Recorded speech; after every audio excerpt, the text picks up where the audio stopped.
umuntu wese uri gukorana n'izindi mbaraga akabeshya bera ko ari umuhanuzi, akabeshya abanyetorero ko ari umuhanuzi, ijuru 2024 riramumanukiye. Wowe estrasiyo zose westaye abantu baremera, westari si iremera, westara batabona baremera, westara injiji mu mwuka ziremera, urya ubutunzi bw'abantu, ukora ibyo wishakiye, ariko 2024 nihatabaho kwihana, imyuka yanyu yose iyo mwisi y'umwuka nabwiwe ko itaye agaciro. Imana ishinja iryinyo kurindi irabamanukiye 2024. Hari abantu bakorana n'imyuka y'uburyo bubiri, kabaliste ndetse n'imyuka y'abafimaso. Iryo juru rya kabiri, rino juru rya kabiri mu Befeso rihagaragara ni kirere cy'abamedi n'abaperesi. Iki kirere nacyo rero kigira ubuhanuzi kuko kirareba.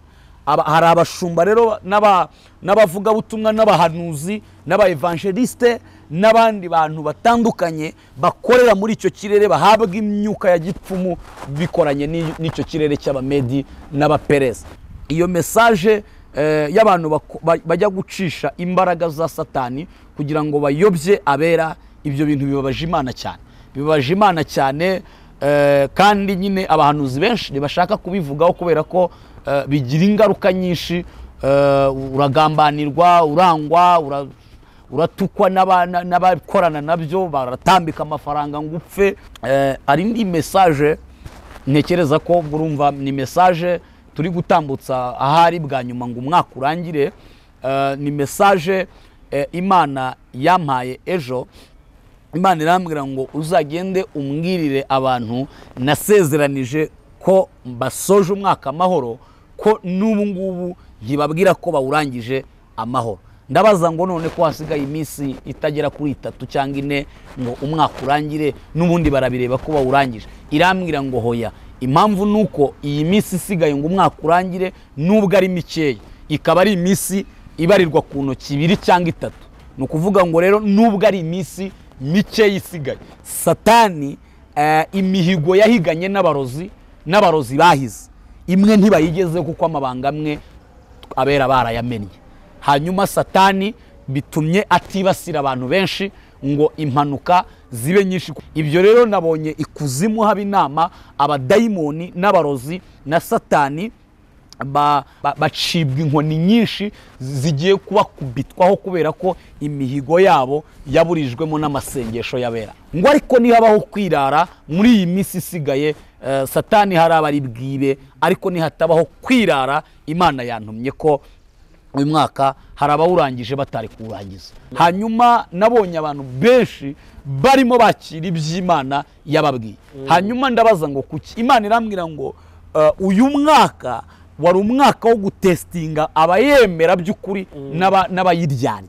Rero bamwe yamaze kubona abayiriho n'abayivuga kuko kubw'indamu. Nyuma y'ayo masezerano gusohora, abazitwara nabi hariho gucyurwa n'Imana.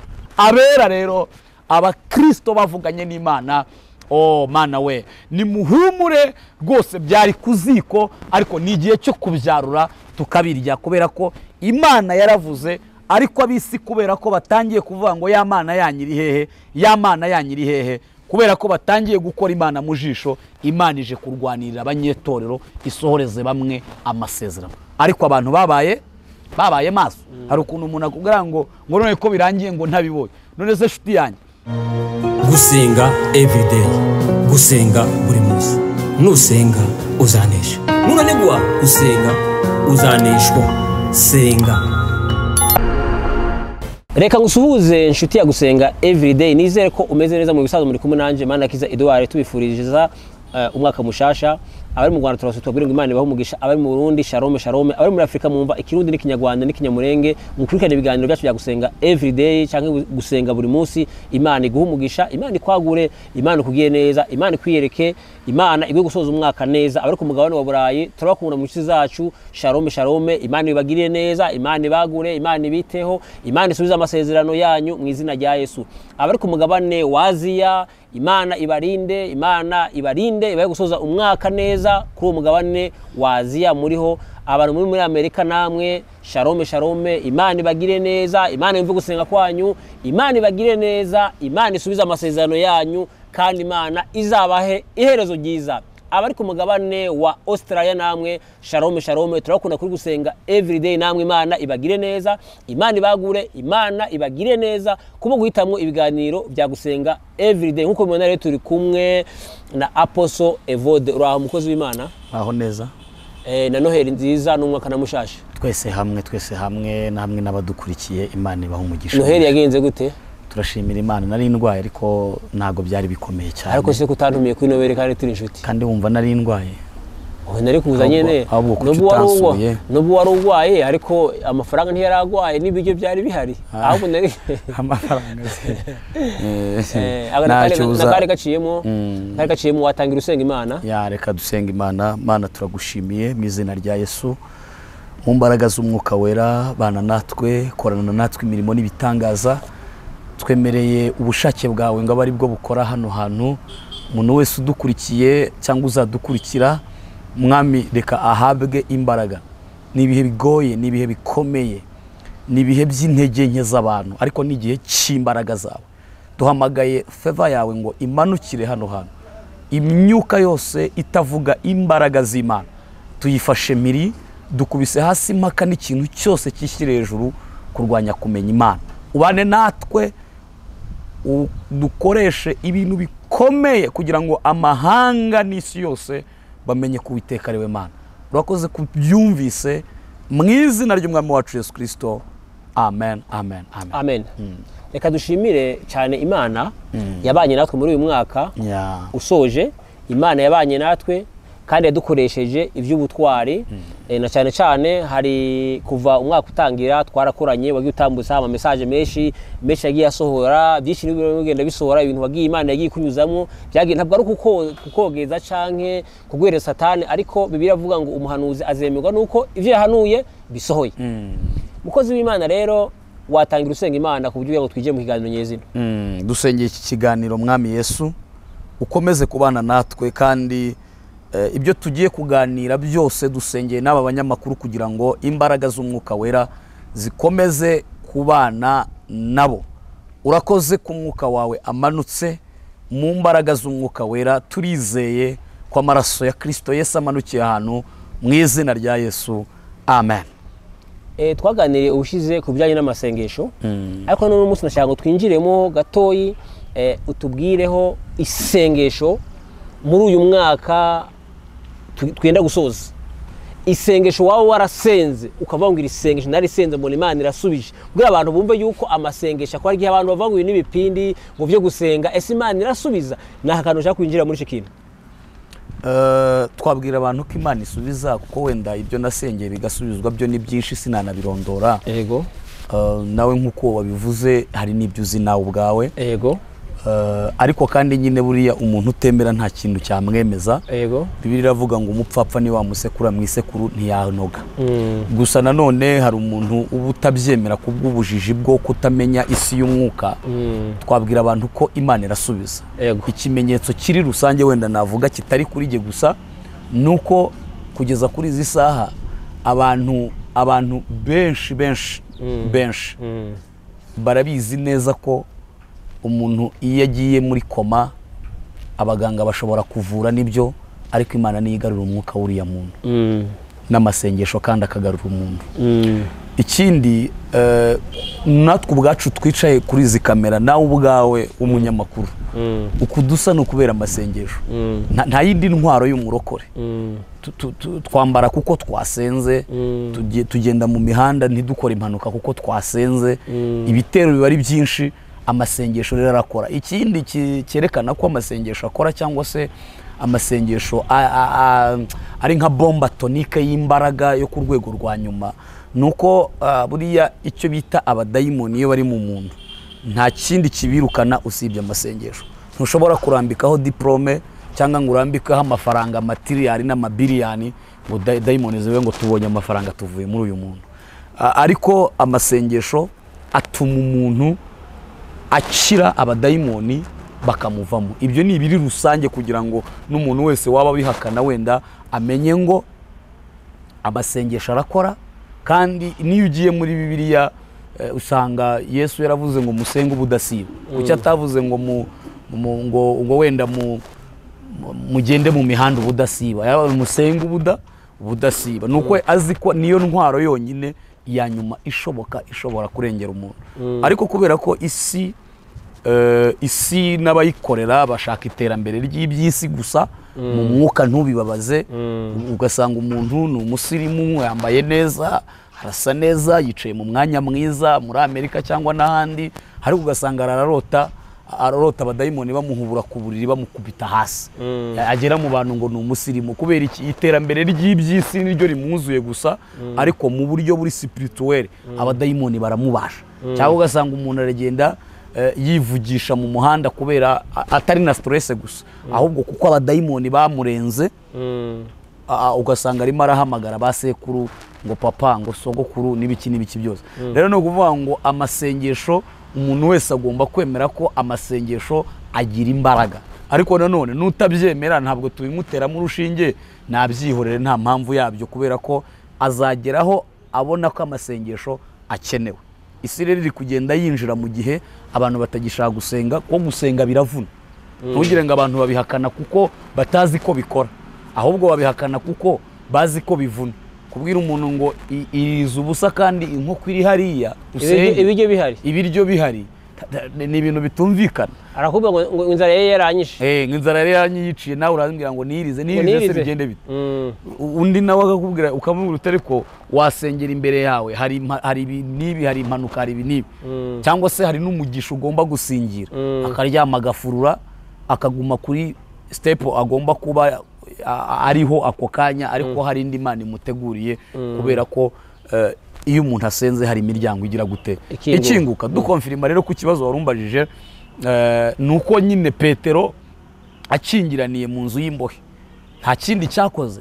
Abitorero ngo bagize umwete wo kugira gute, wo gusenga. Kuki batagize umwete wo kwiyunga n'abanyepolitike kugira ngo babavuganire kuri uriya mwami? Kuki batagize umwete wo gutura amaturo menshi ngo batange za ruswa? Nuko bazi ko ibyo byose bigira ingaruka zitari nziza, ariko amasengesho agira ingaruka nziza gusa.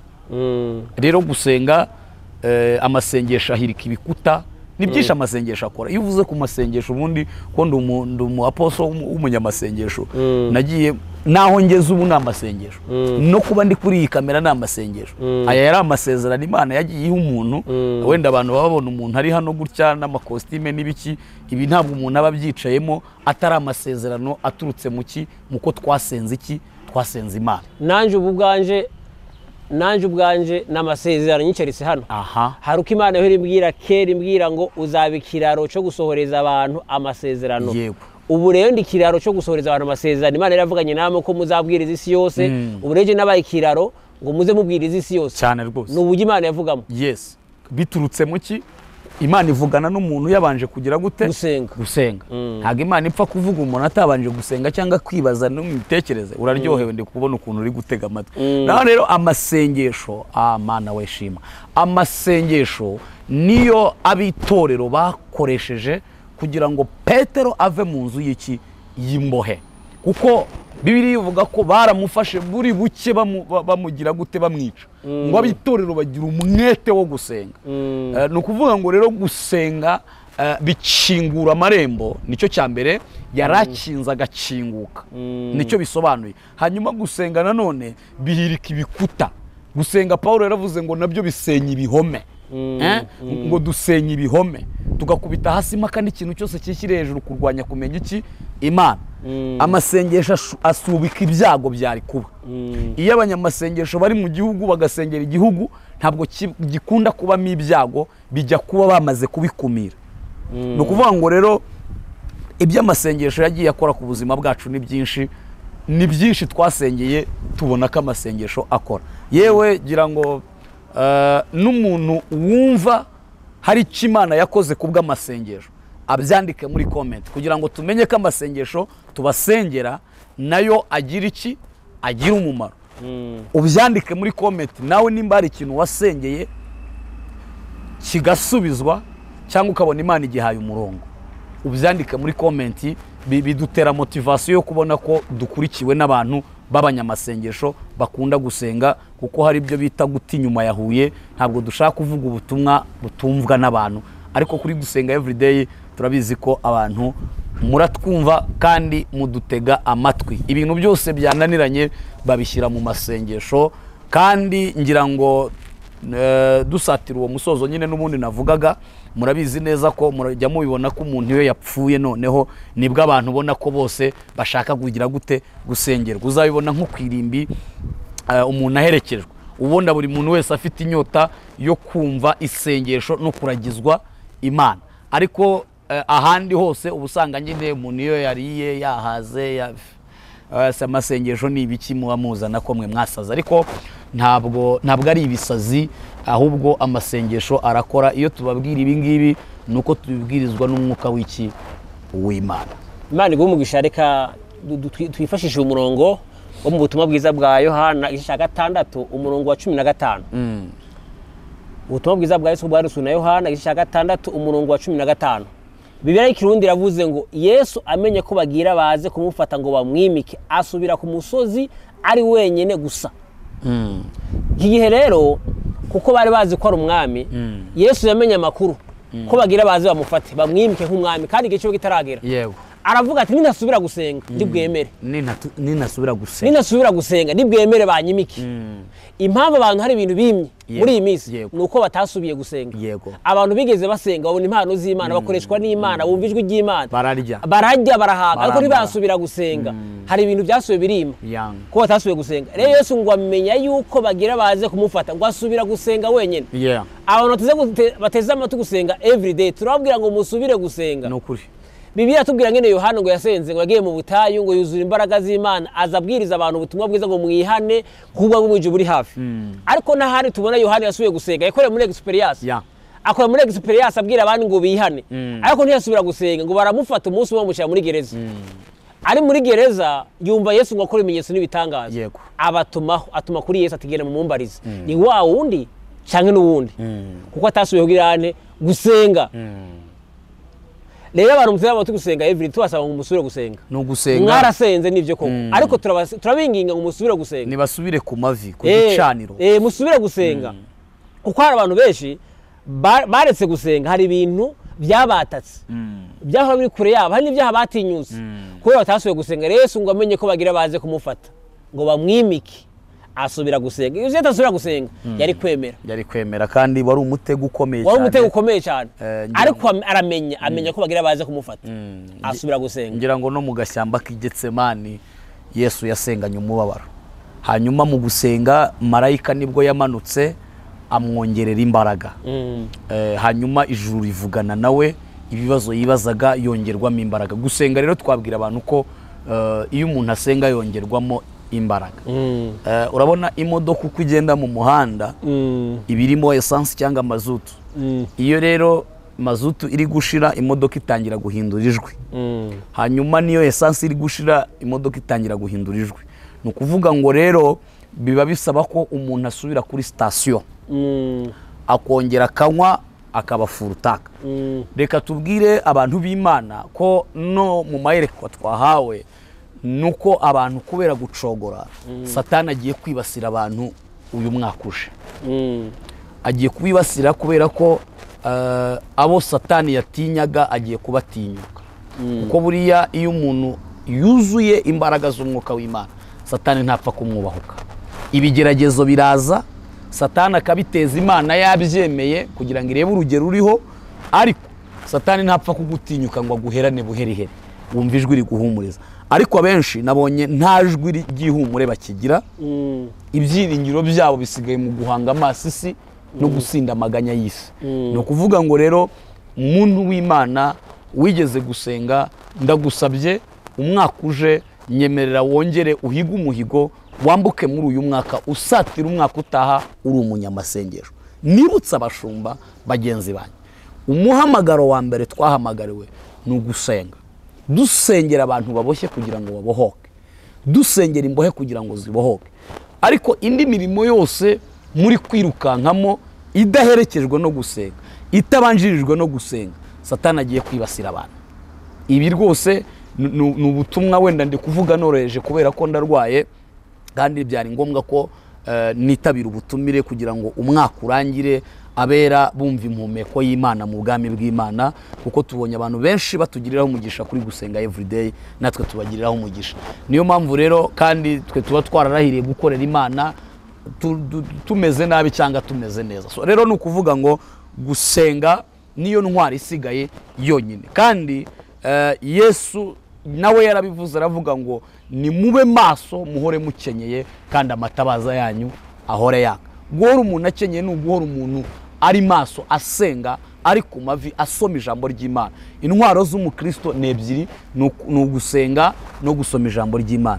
Ibyo byombi byirukana abadayimoni na Satani. Rero nicyo twavuga ku bantu b'Imana badukurikiranye bakunda gusenga. Tubonye abantu benshi barekuye gusenga bagwa mu mitego itandukanye. Satani arabayobya, badeviye umugambi w'Imana bajya mu mugambi wa Satani. Satani abahemba kubagirira nabi, ariko iyo usenga umenya amakuru, iyo usenga wumva Imana, iyo usenga uhabwa imbaraga, iyo usenga urabohoka, iyo usenga bigirira umumaro abandi.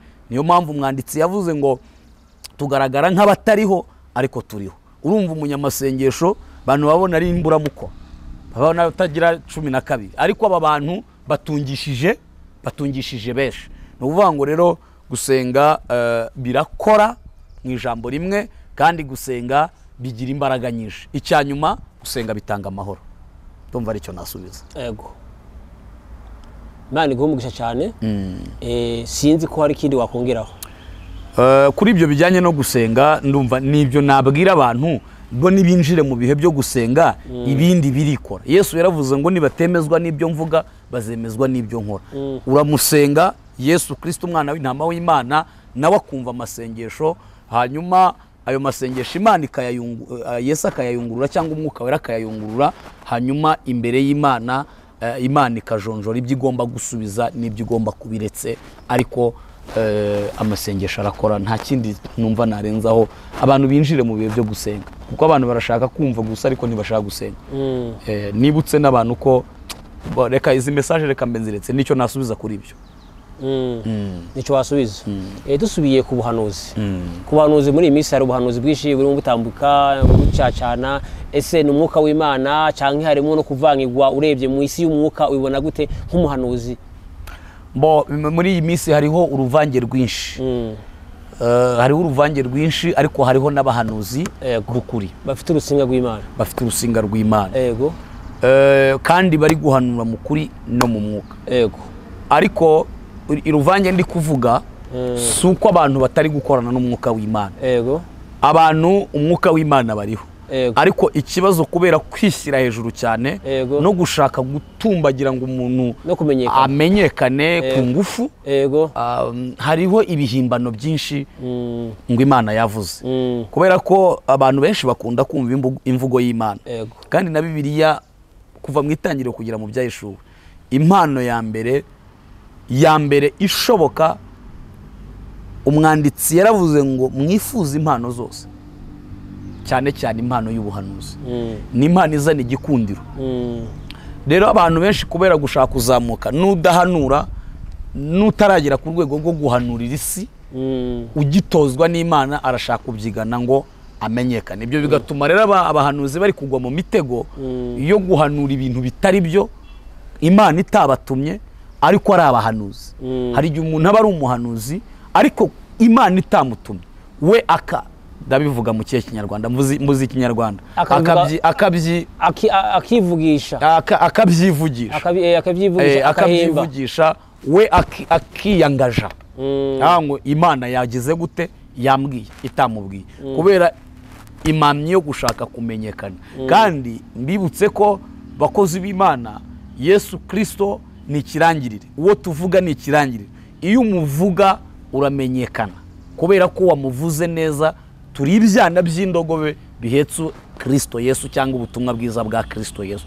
No wango rero ubuhanuzi n'abahanuzi bariho, ariko kubera icyo nabonye mu isi y'umwuka, nabonye ko buri wese ashaka kumenyekana, buri wese ashaka icyubahiro, buri wese ashaka noneho kuba umuntu utavugirwamo mu buhanuzi. Bigatuma umuntu yataka n'ibitari byo kwataka. Urumva nk'umuntu iyo uri umuhanuzi ukajya kwataka wenda n'urugero abakuru b'ibihugu ngo wowe ugiye kubahanurira urumva ibyo bintu ni nko kwibonekeza ubundi hari ahantu winjira wahinjijwe hari n'ibyo uvuga biri ngombwa hari n'ibyo utavuga ukabisengera kuko ni inshingano y'umuhanuzi gusengera abanyepolitike kugira ngo isi ibone amahoro ubutumwa bwiza tuvuga bw'ubwami bw'Imana Amerika n'Uburusiya n'isi yose hariho intambara y'isi yose barimo barwana ntabwo twakicara hano kuri kamera rero ni ukuvuga ngo abahanuzi bariho n'ubuhanuzi buriho ariko kubera inzara n'inyota byo kumenyekana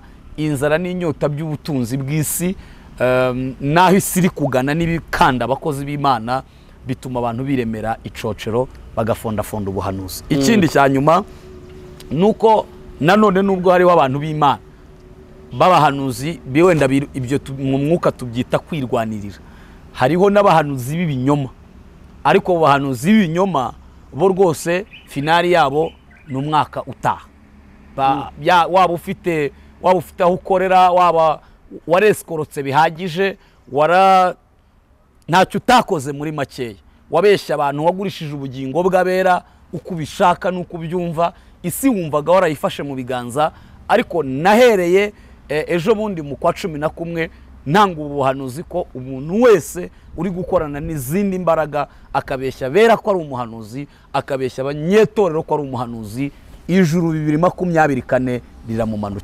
riramumanukiye navuze mu mwuka wituze kubera ko simeze neza ariko mubimenye ubikurikiranye n'utabikurikiranye 2024 wowe extraction zose westaye abantu baremera westara isi iremera westara batabona baremera westara injiji mu mwuka ziremera urya ubutunzi bw'abantu ukora ibyo wishakiye ariko 2024 nihatabaho kwihana imyuka yanyu yose iyo mwisi y'umwuka nabwiwe ko itaye agaciro aba bahanuzi nabo rero b'ibinyoma n'abantu bacisha imbaraga kugira ngo bahabwe kureba ibintu byimbitse cyangwa se bahabwe umwuka wa gipfumu na gikonikoni ariko kuko badashaka kwitwa abapfumu bahoze bitwa abakozi b'Imana bagahitamo kwambara ikote rya gishumba ikote ryo gukorera Imana ariko badakorera Imana ibi ndabivuga numva ifuhe riri kumanuka ry'ijuru Imana ishinje iryinyo kurindi irabamanukiye 2024 wowe wari yutwa abandi wowe wari yutwa imfubyi n'abapfakazi ubesha ngo umukozi w'Imana ukamanura amateleviziyo y'abandi mu ngo ukabeshya ukagurisha ubugingo bw'abera 2024 Imana ije kuburana ubugingo bw'abana b'Imana hanyuma rero abo bahanuzi nabo bariho n'ubu kandi barakora kandi bakora mu buryo bw'amayoberane nk'uko Paul yabyanditse mu buryo bw'amayoberane aho umuntu avuga ngo ijuru rirambwiye mukuri urabizi mu rwandiko rwa kabiri Paul yandikiye abakorino yarababwiye ngo nzu umuntu wo muri Kristo Yesu wajyanywe mu ijuru rya kangahe rya gatatu abona ibyo amaso y'umuntu adakwiriye kureba yumva n'ibyo amatwi y'umuntu adakwiriye kugira gute kumva rero iyo umuntu avuze ngo ijuru rirambwiye urumva ko Paul kugira ngo agere mu ijuru rya gatatu yari yarenza amajuru angahe abiri hari ijuru rero Imana yabwiye Aburahamu ngo rarama urebe hejuru kwijuru ubari nyenyeri ni ku rubyaro rwawe ruzaruta ziranyenyeri ijuru rya kabiri urisanga mu Efeso ibice 6 umurongo w'10 havuga ngo ibisigaye mukomerere mu mwami no mu mbaraga ze n'ubushobozi bwe bwinshi kugira ngo muhagarare mudatsinzwe n'uburiganya bwa Satani ngo kuko dudakirana n'abafite inyama n'amaraso ngo dukirana n'abatware b'isi y'umwijima ngo kandi ngo n'ibinyabushobozi ngo bikorera ahantu ho mwijuru niko byanditse nko mwijuru iryo juru rero abantu bahanura bavugamo hari abantu bakorana n'imyuka y'uburyo bubiri kabaliste ndetse n'imyuka y'abafimaso iryo juru rya kabiri rino juru rya kabiri mu Befeso rihagaragara ni kirere cy'abamedi n'abaperesi iki kirere nacyo rero kigira ubuhanuzi kuko kirareba hari abashumba rero n'abavuga butumwa n'abahanuzi n'abaevangeliste n'abandi bantu batandukanye bakorera muri icyo kirere bahabwa imyuka ya gipfumu bikoranye n'icyo kirere cy'abamedi n'abaperesi rero ni ukuvuga ngo ukumva umuntu aravuga ngo ijuru ryambwiye ni ijuru rya kangahe niba ari irya gatatu it's okay, ariko abantu benshi nabonye baramaze kuyoba bari muri izi mbaraga. Hari nabo njya numva bigisha inyigisho ngo abantu muve mu rusengero. Ntabwo igisubizo ari ukuva mu rusengero, ahubwo igisubizo ni ukuva mu rusengero wowe ugasenga kugira ngo Imana igusure. Kuko niyo abana abantu bacisha imbaraga zingana gute, umwana w'Imana Imana izamurokora, kandi umuntu w'Imana Imana izabana nawe, kandi umunyembaraga mu mwuka usenga azagenda ahishurirwa kurushaho. Kuko Imana isura umuntu nijoro dushyizweyo, Imana iratuganiriza, itumenera amabanga, iratuvugisha iyo twirije ubusa. Rero abahanuzi b'ukuri barahari n'abanyabinyoma barahari, kandi abanyabinyoma bo ntekereza ko wenda si bose Imana izakindagura, ariko hari abibanze Imana uriya mwaka utaha igiye gukubita hasi kugira ngo n'abandi bari bari kujya gushaka iyo myuka nabo babonereho. Kuko nababwiye ko ni igihe cyo gukora kw'Imana, ni igihe cyo gukora kw'Imana, kuko abantu bamenyereye izina ry'Imana barakabya, abantu bavogereye umusaraba barawutobanga birakabije, abantu bavogereye amaraso ya Kristo Yesu barayatobanga, bayavanga n'ibizira, bayavanga n'ibyiniko, bayavanga donostance, bayavanga n'ibitagira umumaro. Ni igihe rero cyo kugira ngo aya maraso yivuganire ya Kristo, ni igihe cyo kugira ngo umusaraba ugaragaze ko ku musaraba haba imbabazi, ariko abantu banamenye ko ku musaraba haba n'ibihano. Kandi umuntu wumvira ijwi ry'umuburo w'Imana ni umunyabwenge, ni umuhanga, ari kubaka inzu ye ku rutare, ari kubaka inzu ye ahantu hatazanyeganyega. Kenshi twagiye tubwira abantu ko amatitire menshi akubiswe hasi, kandi abantu benshi bayobye umuhamagaro, badeviye umuhamagaro, Imana irabagaruza inkoni, nta kindi iraza kugira gute kubagaruza. Isi rero ntishaka kumva imvugo y'Imana, isi ntishaka kumva uko Imana itekereza ku bantu, ariko niho itsinzi iri kugira ngo tumenye ibitekerezo by'Imana, icyo Imana tugambiriyeho, kugira ngo tumenye aho twaguye, twinire twibaze ngo ese birakwiriye ko tuguma muri uyu murongo. Abantu Imana yagaburiye bashonje, abantu Imana yahaye amasezerano ikayasohoza, abantu bari bashonje bakarya, abantu bari bambaye ubusa tukambara, birakwiye ko twitura Imana ibizira ab'isi bari kugenderamo natwe tukajya muri uwo murongo? Hoya, ntibikabeho. Abera turindiriye kuzataha ururembo Yerusalemu, abera turindiriye Imana ko izohereza umwana wayo nanone akaza gucungura abera, akabaterura mu isi, abera bakazamurwa bakajya mu ijuru. Imana ihimbazwe. Tuzimurwa mu isi tugera iwacu. Rero ntanze message mu buryo busa naho buzimije, ariko abantu babyumve neza ko Uwiteka aje guhemba no guhana. Apana bimwe muvuga ngo iyo message turayimenyereye. Hari umuntu nigeze guha iyo message arambwira ngo ibyo ngibyo muhora mubivuga ko ije guhemba no guhana, ariko se koko ntabwo ihemba, ntinahana se? Ntabwo turi kugenda tubibona umunsi ku munsi? Ahubwo abantu kuko batazi ibihano by'Imana bimera gute, barabyitiranya n'ibintu bisanzwe.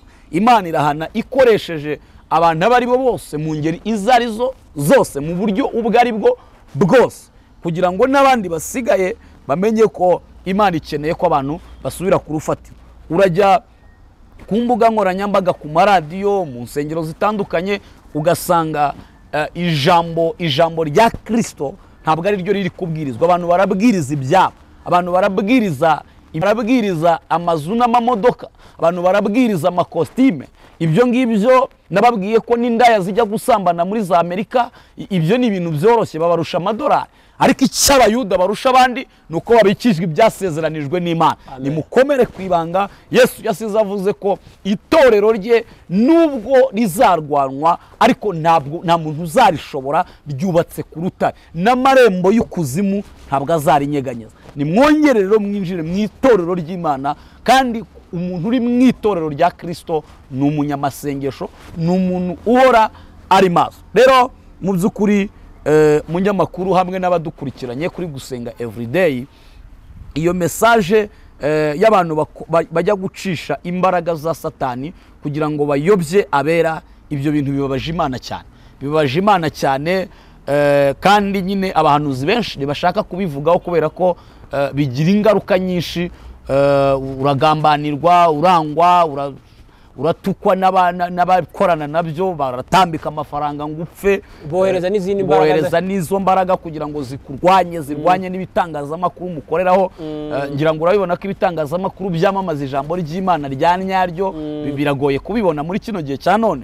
So no kuvuga ngo rero natwe hamwe n'abandi bera basigaye bakiri kurwana kugira ngo bavuge ibi ku karubanda ni bakeya. So ariko iyi message turayitambukije kugira ngo abakozi bahoze bakorera Imana bakaza kudeviya umugambi w'Imana habeho umuburo, kuko Imana ibakunda, bagaruke mu murongo wa nyawo wo gukorera iki, wo gukorera Imana. Kandi mureke Imana idutunge, mureke Imana idutunge, mwikirwanirira, mwifondafonda utuntu two kugira ngo musahuru utw'abandi, mwikwesikoroka. Yesu adutungishe mano, cyangwa adutunge nk'uko atunze abashomeri, ariko tuvuge ubutumwa bwiza uko buri, tubone intama nyinshi kandi zibone ubugingo kandi bwinshi. Igihembo cy'abanyetorero cy'abahinduriye abandi gukiranuka nuko tuzaka nk'inyenyeri, kandi ibyo dufite ibyiringiro bitagaju. Nubwo abantu bavuga ko ibyo bidashoboka, ariko twebwe dukurikije ibyo twabonye n'ibyo twakozeho n'ibyo twumvise n'ibyo twasomye n'uyu mwuka w'Imana turimo, abera tuzataha kandi tuzabona ingororano zirushijeho kuba nziza kubiri mwiza. Hanyuma ari indi message ntekereza ko murumva, ni message turi gutambutsa ahari bwa nyuma ngo umwaka urangire.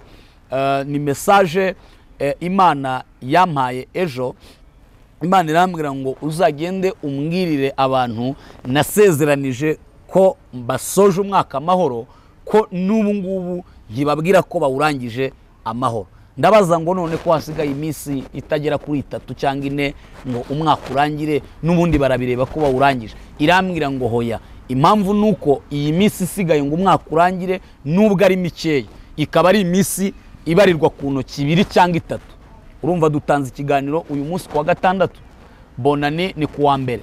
Nukuvuga ngo rero nubwo ari iminsi mikeya isigaye, Satani imihigo yahiganye n'abarozi bahize, imwe ntibayigeze kuko amabanga amwe abera barayamennye. Hanyuma Satani bitumye atibasira abantu benshi ngo impanuka zibe nyinshi, kuko abantu habayeho kuba maso, buri wese agasenga. Noneho usigaye utega n'umumotari, sinzi niba wowe bikubaho, ukabona arimo aragenda gake yigengesereye, uko abantu benshi bamaze kumenya imikorere ya Satani. Ibyo rero nabonye ikuzimu haba inama, abadayimoni n'abarozi na Satani bacibwa inkoni nyinshi zigiye kubakubitwaho, kubera ko imihigo yabo yaburijwemo n'amasengesho yabera. Distance vone ku distance vonema. Hanyuma rero Imana irambwira ngo impamvu nkubwiye ngo genda utangaze ko abantu bagiye kurangiza amahoro nkuko nabasezeranije abanjye, habayeho abantu babaye maso mw'isi y'umwuka, niko Imana yambwiye. Barasenga biyiriza ubusa, batakira Imana, basaba Imana ngo uyu mwaka bawusoze amahoro. Irambwira rero ngo bambwirire ngo numvise gusenga kwabo, niyo mpamvu amaraso yari kumeneka yaba mu mpanuka no mu bindi, naburijemo iyo migambi ya Satani. Ngo ariko nihabaho kwirara muri iyi minsi isigaye, Satani harabari bwibe, ariko nihatabaho kwirara, Imana yantumye ko uyu mwaka harabawurangije batari kurangiza. Nabo babiziranyeho n'Imana, harabagiye kuwusoza babonaga imbere yabo bikomeye, ariko kubw'imbaraga z'Imana barawurangije. Nanabwira abantu ko nabonye abantu baserebura cyane, kubera ko abantu benshi bari bafite ubwoba muri uyu mwaka, mbona baraserebuye bavuga ngo Imana ishimwe ko tuwurangije amahoro. Hariho imigambi myinshi ya Satani tutavugira hano kuri kamera, abera dusengera bucece, abera dusengera tutavuze menshi, ariko hariho imigambi simusiga. Ngira ngo abakurikirana social media bamwe mwarabyumvise, bamwe bagatangaza ko rwose batifuza no kubona n'umuntu wenda usenga, abandi bagakereye ibintu bigaragara ko Satani yari yamaze gututumbisha ikintu simusiga, ariko Imana ihaye abanyarwanda, ihaye abanyamerika, ihaye abadiaspora kurangiza umwaka amahoro. Iyo ni message ya gatatu cyangwa ya kabiri. Hanyuma iya nyuma iri confirme nuko nabonye mu kintu cyitwa uriya mwaka wa 2024 ni umwaka Edouard ubyumve nawe w'amasezerano. Hari ibintu mugiye kwakira kandi uzabirebesha amaso yawe. Nawe ndabizi uri mu bantu bazatanga ubuhamya hano, kuko hari isezerano ryawe rigiye kuzasohora muri uriya mwaka. Hanyuma nabonye abantu benshi barimo bakira iby'Imana yababwiye. Hanyuma ndabaza ngo kuki Imana irambwira ngo uyu mwaka wari umwaka wo gutestinga abayemera by'ukuri n'abayiryanye. Rero bamwe yamaze kubona abayiriho n'abayivuga kuko kubw'indamo, kuko abantu barihanganye muri uyu mwaka. Habayeho ibihe biruhije mu buryo buri spirituel. Rero umuntu wahagararanye n'Imana neza akaba agiye kurangiza uyu mwaka atabivuyemo, uriya mwaka utaha narindira ukuboko kw'Imana. Ndabizi nzaba nkiriho nanjye kuko mfite isezerano ryo kurama, ntabwo nzakenyuka. Ndabizi bonane y'umwaka utaha nzaba nicaye kuri iyi kamera cyangwa no ku yindi kamera ndimo mbwira abantu ngo murabyibuka ko Imana yavuganye natwe ko isohoje amasezerano. Nanjye nizeye ibintu bikomeye kubera ko Imana nanjye hari ibyo igiye guhita isohoreza muri uriya mwaka. Abera rero abakristo bavuganye n'Imana, Mana we ni muhumure rwose, byari kuziko ariko ni igihe cyo kubyarura tukabirya, kubera ko Imana yaravuze. Ariko abisi kubera ko batangiye kuvuga ngo ya Mana yanyiri hehe, ya Mana yanyiri hehe, kubera ko batangiye gukora Imana mu jisho, Imana ije kurwanirira abanyetorero isohoreze bamwe amasezerano. Ariko abantu babaye maso. Hari ukuntu umuntu akubwira ngo none ko birangiye ngo ntabibonye. None se shuti yanjye, we wirirwa mu busambanyi, wagiye gucisha imyuka y'abakonikoni. Icya kabiri, urajya mu by'Imana ngo wumve icyo Imana ivuga, ugasohoka mu rusengero ujya ku mupfumu. None urumva Imana izasohoza ibyawe iciye he? Wizerera mu bapfumu, wizerera no mu Mana. Icyo gihe nyine urikirumira habiri, urasa na cya gikeri cyatanyutse amaguru. Niba ari Imana, umana n'Imana, usonzere mu Mana, ubwirirwe uri mu Mana, wambara ubusa uri mu Mana. Imana izasohoza amasezerano, utazabyitiranya, kuko Imana ntishaka gusohoza amasezerano y'ibintu bizitirirwa abapfumu, irashaka gusohoza amasezerano y'ibintu biyitirirwayo, kuko ni Imana yikunda kandi yiyemera kandi yiyumva kandi yihagije, idasaba support. Urizerera mu isengesho, ukanizerera mu tuntu bavuguta tw'imiti, ntabwo byakunda. Abantu bahagararanye n'Imana, Edouard ndabizi muzabibona no mu nsengero musengeramo, abantu bagiye gushima Imana muri uriya mwaka, kuko hari amasezerano agiye kugira gute gusohora. Hari agahu nakomeje kubwira abantu, abera nubwo bakanyuramo bo bazaba bari kwakira ibyabo, kuko kubera amashyari yagwiriye Imana hari uburyo igiye gusohozamo iki amasezerano. Ushobora kumbaza ngo ubwo buryo ni ubuhe? Yambwiye ko hari uburyo igiye gusohoza amasezerano. Ubwo buryo simbuzi, ariko igiye gusohoza amasezerano mu buryo bumwe cyangwa ubundi. Ababarizwa rero mu gisata cyo kuba bari yunze n'Imana mu buryo bukomeye kandi mu buryo bufatika, urwego ukoramo urwo ari rwo rwose, icyo Imana yavuganye nawe 2024 ugiye kucyakira. Intebe Imana yaguteguriye ugomba kuyicaramo, kandi iyo mariage igomba kuba. Natangiye gutumirwa n'abantu bafite ubukwe mu kwa mbere no mu kwa kabiri, ibintu bitari bisanzwe. Ni ukuvuga ngo rero Imana yarambwiye ngo ibyo ni ibimenyetso by'uko hari amasezerano yabera agiye kugira gute gusohozwa n'Imana, kuko nta muntu Imana izagendamo ideni. Nyuma y'ayo masezerano gusohora, abazitwara nabi hariho gucyurwa n'Imana. Hanyuma rero ndumva ari ibyo, nta busobanuro ubuhanuzi bugira. Message ni message, kandi message bifite abigendereye. Uwitareba nyine ntibimureba, nagume mu bye, cyangwa se ahitemo gukizwa nyine yegera Imana, ariko nta zindi discussion ku buhanuzi Imana iba yatambukije. Ndabizi ko Satani ntashaka ko abera bamenya amabanga, ariko turiho kugira ngo tuburire abanyetorero, tumenyeshe ubwiru bw'Imana abantu b'Imana. Rero Imana ibamugisha abantu bakurikirana inyigisho dutambutsa n'ubuhanuzi, Imana ibagirire neza, ibagurira imbago. Urakoze Aposo, Imana iguhe umugisha. Reka dushimire umuntu yabanye natwe muri iki kiganiro, tugubwe nawe Imana iguhe umugisha. Reka dushimire na cameraman wacu, nawe Imana iguhe umugisha. Reka dushimire umuzi ufata ibiganiro byacu akabisharinga cyangwa akabipartage akabihereza inshuti yiwe. Nuza kumva kino kiganiro ntukacihererane, gihereza inshuti yawe, gisunikire mu magurupe, kubita kuri za Facebook, uzaba udufashije kwamamaza ubutumwa bwiza. Hari umuntu ashobora kuguhereza buno butumwa, umuntu akakira Yesu umwami n'umukito, ashobora kuguhereza buno butumwa, umuntu ari mu ntege nke akabara imbaraga akongera agasenga, ubutumwa ushobora kuguhereza hagira umuntu utabagwa, umuntu urengerwa n'Imana, nawe ukazagirane ukazabona ingororano. Imana igumisha mukozi w'Imana, usoza wasoza utanga adresse unasengera abantu b'Imana barakuriye kino kiganiro. Reka nsoze nkora ibyo usabye, ariko kandi nyine ni inshingano yacu, ariko nanone reka shyiremo iki, reka soze mvuga ngo umuntu wese utarambonye ngo musengere uko yabyifuzaga ambabarire rwose, kubera ko reka sobanurira abantu ngira inshingano nyinshi. Inshingano nyinshi y'umuntu afite umukumbi yaragijwe n'Imana, haba hariho imibatizo, haba hariho gusezeranya, haba hariho guherekeza abantu bajya gushyingurwa.